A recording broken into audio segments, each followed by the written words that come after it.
Tema 6. La democracia, la representación y el interés público. De la asignatura Teoría Política Contemporánea 1, del grado de Ciencia Política y de la Administración de la UNED. Nos ocupamos en primer lugar del concepto de democracia y de cuáles han sido las concepciones que de ellas se han tenido a lo largo de la historia. En un principio era un término con carácter negativo porque suponía que se trataba del gobierno de las masas desposeídas e ineducadas. Hoy en día, bueno, y a lo largo de los últimos siglos, sobre todo a partir del siglo XVIII y XIX, se ha impuesto en el occidente industrializado la versión de democracia liberal. Para la democracia clásica, los ciudadanos son consultados para todas las decisiones. En una democracia participativa, esta primitiva democracia griega. Pero en la democracia indirecta, los ciudadanos solamente eligen representantes para que tomen las decisiones, que serían las democracias liberales en las que nosotros nos encontramos. Para Rousseau, es el medio más importante por el que los seres humanos pueden conseguir la libertad. El economista Schumpeter ve la democracia como un terreno de lucha entre políticos que anhelan el poder, es decir, con un mecanismo similar al que se produce en el mercado económico.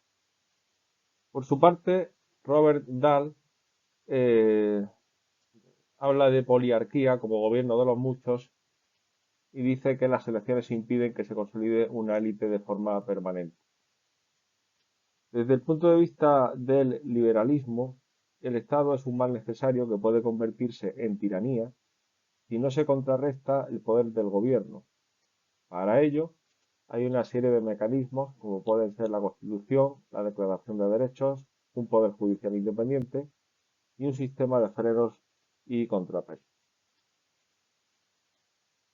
Los teóricos elitistas contemporáneos creen, no obstante, que el poder político se concentra en manos de unos pocos,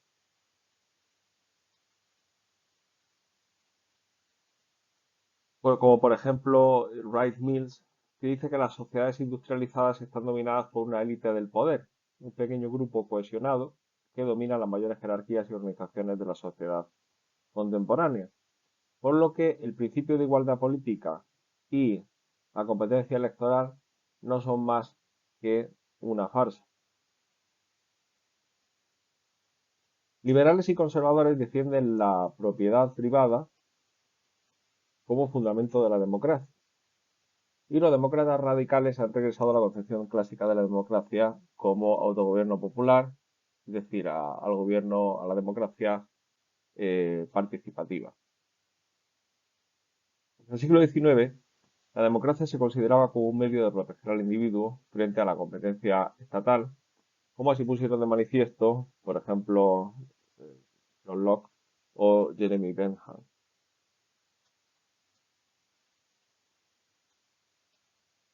Por otra parte, el elitismo, bueno, ha estado basado tradicionalmente en una creencia en la desigualdad natural, como han manifestado autores como Platón, Gaetano Mosca, Wilfredo Pareto, Michel Otto, Alexis de Tocqueville. Por su parte, Ortega y Gasset dice que la democracia de masas ha llevado al hundimiento de la sociedad civilizada y del orden moral,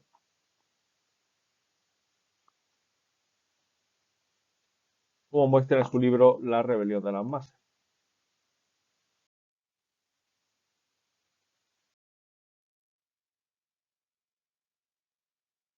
El segundo epígrafe del tema trata de la representación, y la representación podemos definirla como una situación en la que un individuo o grupo actúa en lugar de una cantidad mayor de personas. Para Edmund Burke, la esencia de la representación es servir a los electores mediante el ejercicio de un juicio maduro y una conciencia ilustrada. Mill es un firme partidario de extender el derecho de sufragio a los trabajadores y a las mujeres pero cree que las opiniones de las personas educadas valen más que las de las analfabetas. Insiste en que los representantes deben pensar por sí mismos, no ser delegados de sus electores, y por lo tanto tener una autonomía. Si actuaran como delegados, podrían sucumbir a los prejuicios irracionales y erróneos de las masas. Por su parte, Mill y Burke dicen que la educación da a la gente un mayor sentido de responsabilidad social y una mayor disposición a actuar altruistamente. Esas serían las bases que justificarían en un primer momento el establecimiento del sufragio censitario. Hay sistemas dentro de la representación mayoritarios, donde se pueden formar gobiernos con una mayoría relativa, y sistemas proporcionales, donde suele haber pactos postelectorales.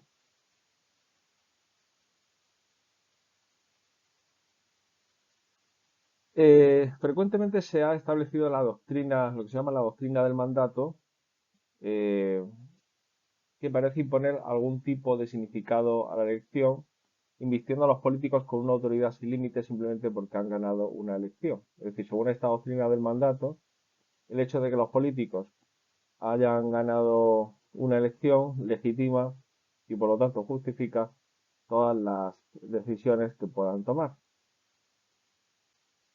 Los socialistas creen en lo que llaman la representación característica, que supone que la élite política procede mayoritariamente de clases privilegiadas, tradicionalmente lo que es un obstáculo a la democracia.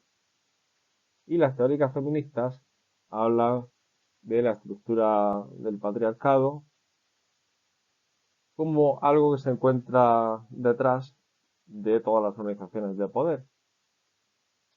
Por su parte, las organizaciones antirracistas sostienen que los prejuicios y la hipocresía se mantienen debido a la infrarrepresentación de las minorías raciales. John Stuart Mill dice que el buen gobierno requiere que los políticos procedan de las filas de los educados, capaces y triunfadores. Es decir, John Stuart Mill presenta aquí una teoría elitista acerca de quiénes deben ser las personas elegibles para un cargo político.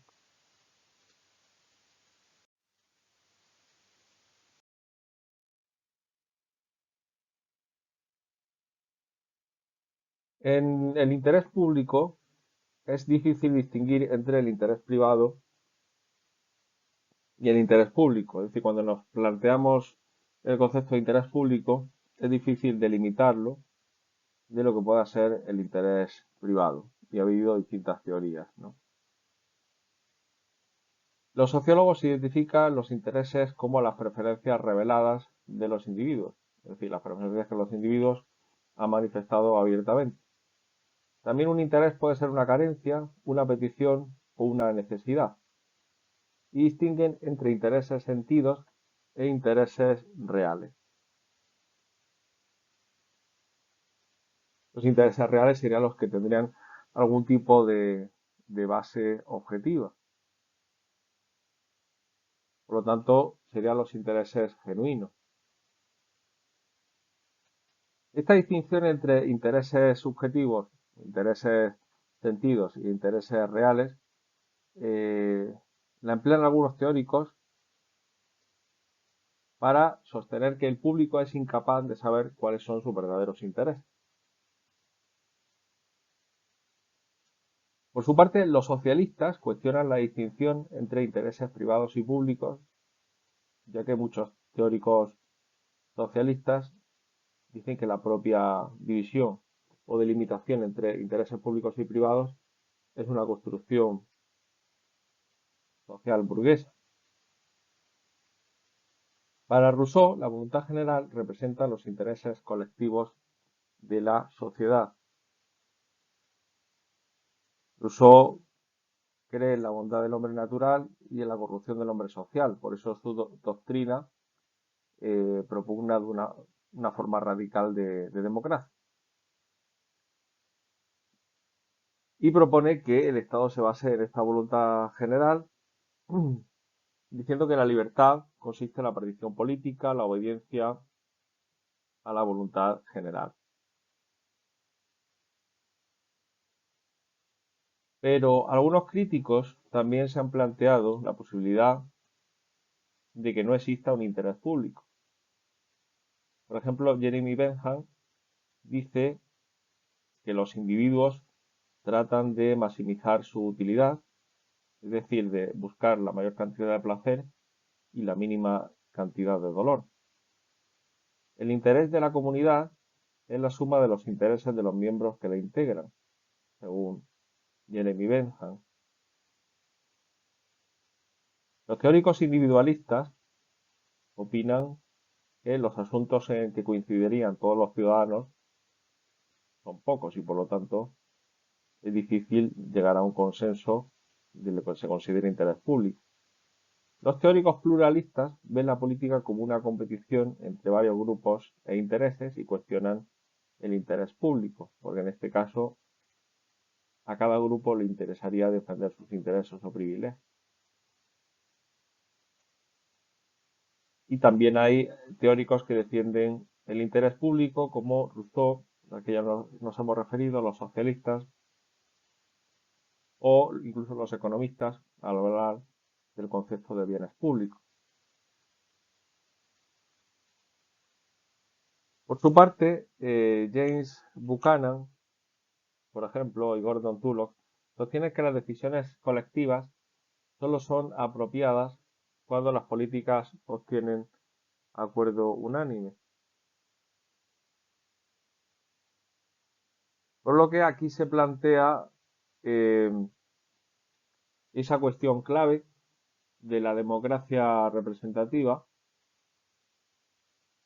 al entender que si ésta toma decisiones que no estén de acuerdo con la voluntad mayoritaria, puede que esas decisiones no estén legitimadas porque precisamente no tienen un amplio respaldo social.